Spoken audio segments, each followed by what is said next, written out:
nó có mua thằng thằng thế à? Mua cho họ một chỗ họ mua cái khu gì nhẹ thế nào? Ta chỉ mà thấy cả họ dùng cái vật dụng mấy gì nhẹ chứ, nên nhẹ còn nên thằng là mình làm cái nhưng mà thả thằng thôi chứ, từ từ họ thả đấy chứ. Em mấy cái gì đó, chứ xin là bây giờ cái khủng nó có họ chắc mà thả đấy.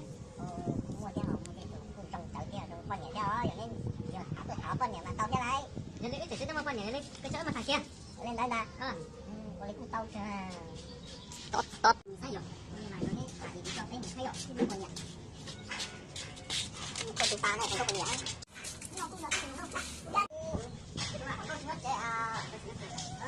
Có gì nói được bây giờ? Nước trẻ cho. Nước trẻ rồi. Cái chỉ cái tôi đó ông, mới không tôi đó. Có gì là tôi kia. Nước trẻ là những cái vật gì à? Có chỉ cái đó thôi. Lại.